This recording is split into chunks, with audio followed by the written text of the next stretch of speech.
Hello guys, hello, this is for Aquarius. Aquarius, welcome dito sa aking channel, Kapalaran 888. Welcome guys.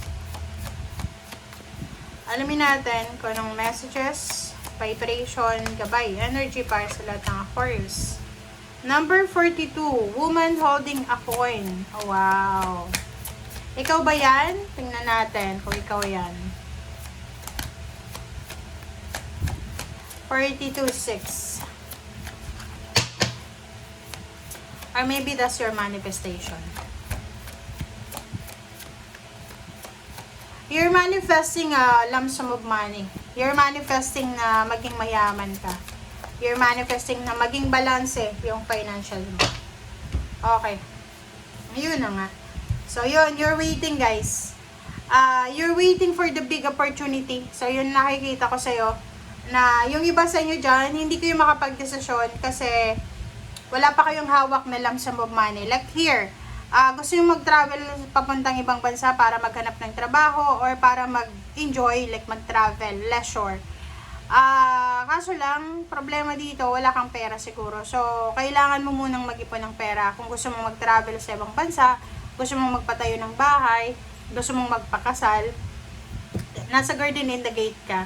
So, ibig sabihin yan, kailangan mo daw na ihanda ang sarili mo. Prepare yourself financially, emotionally, and then spiritually. Sa kung ano man yan ng mga pinaplano nyo sa buhay.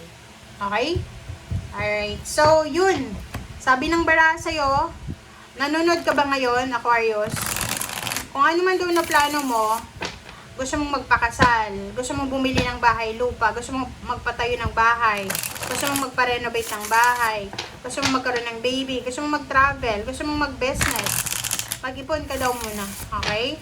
Mag-ipon ka daw muna hanggang sa dumating ka sa punto na ikaw na ang woman holding a coin, diba? Yung makakapag-save ka talaga ng pera.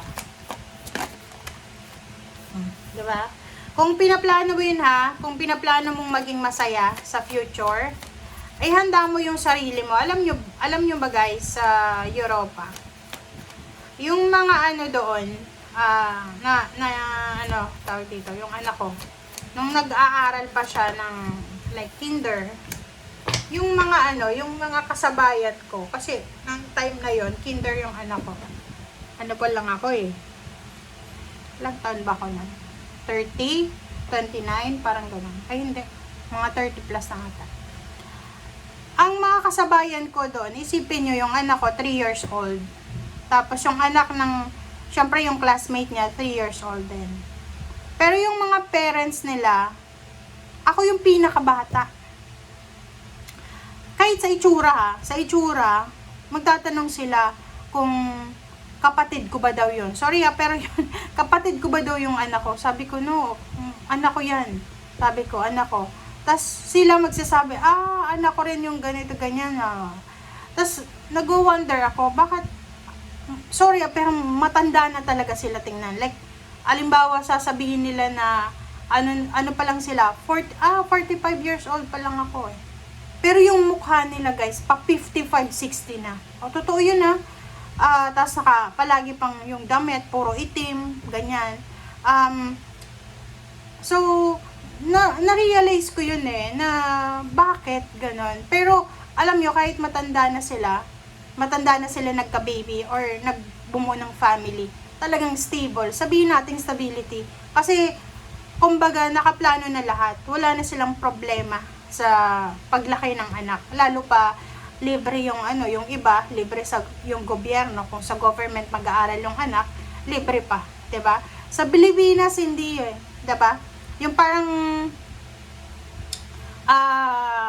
competition sa atin na kailangan mag-asawa tayo kasi kailangan natatakot tayo na baka hindi na tayo mabuntis, natatakot tayo na walang mag-aalaga sa atin, which is mali yung mindset na yun. Okay? Alam nyo yung mga Europeans, nagbubuntis sila para may maiwanan silang legacy sa family nila. Para may maiwanan silang apelyido. Para maiwanan silang tagapagmana. 'Di ba? Kahit hindi sila mayaman Kahit hindi mayaman sila. Kumbaga, preparation yung ginagawa nila. Tulad dito sa baraha mo, 'di ba? Sabi ng baraha sa'yo dito, kung gusto mo talaga ng Aquarius na maging masaya ka in the near future, yung parang like wala ka nang paproblemahin, ihanda mo ang lahat. Gusto mo ng magandang kasal? Nako, planuhin mo yan. 3 years bago yung kasal, planuhin mo talagang plakada yan. Okay? Lalo bahay. Wag tayong masyadong ma-excite. Like may perang konti, magpapa-layout ng bahay. No. Planuhin mo. 'Di ba? Planuhin mo para talagang sure na maganda. Yung travel din, wag tayong like ganito 'yon na may mga season na maraming promo. Okay? Mag ka sa promo.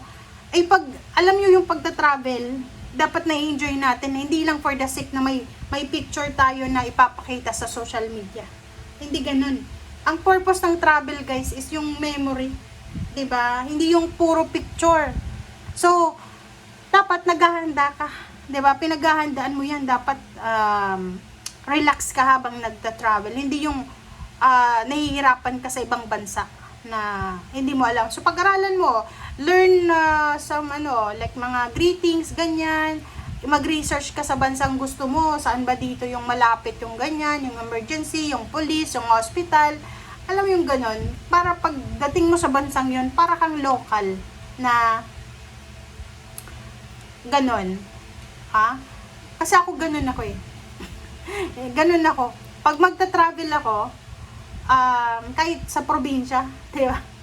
Pag gusto ko umuwi ng probinsya, may plano ako ganito, ganyan. Hindi ako magsasayang ng oras na pinaplano ko siya. Like, this day ay pupunta ako sa ganito, ganyan.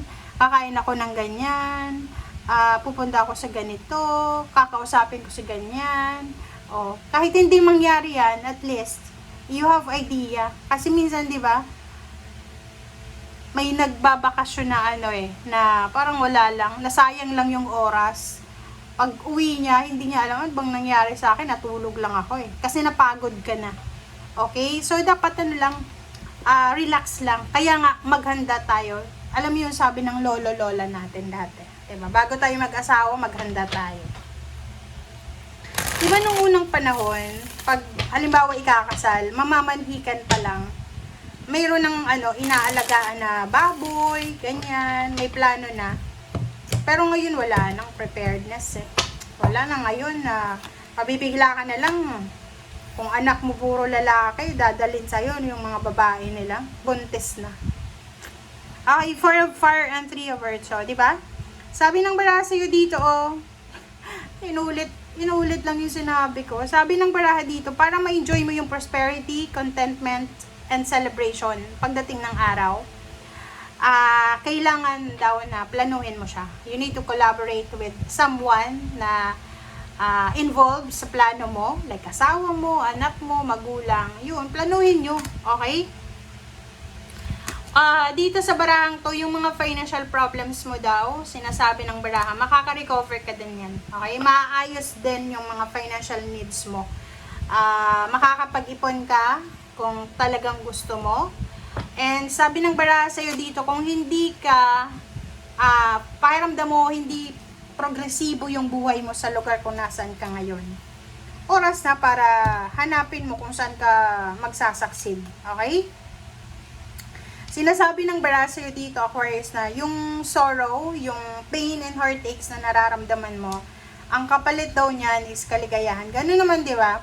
Na, like, lumaki tayo na sinasabi ng parents natin, lalo na pag nag-aaral tayo, di ba? Nung nag-aaral, tinatamad tayo, sinasabi ng parents ako, ay, palagi ko yung naririnig sa mama ko na, sabi niya, mag-aral ka ng mabuti, hindi yan para sa akin. Kasi ako, mawawala din sa mundo. Para yan sa'yo, para pagdating ng araw, marunong kang magbasa, marunong kang magsulat, marunong kang magdesisyon para sa sarili mo. Di ba? Ngayon, na-realize ko. Tama pala yan. Okay? Okay, so, dito sa barahang to, you need to be careful sa love life, ha, guys. Wag mong masyadong ibigay yung sarili mo sa love life. Mas mag-focus ka daw sa pera. baliktad dito ng ano ha, baliktad kayo ng Capricorn and Taurus. Kasi sa mga earth signs, sinasabi na wag silang masyadong materialistic, wag silang masyadong mag-isip sa, anong tawag dito? Sa pera. Okay? Kayo naman baliktad. Wag daw kayong masyadong mag-isip or wag nyong masyadong bigyan ng focus yung love life. Mas bigyan nyo ng focus ang pera, kaperahan. Okay? Thank you guys. Bye!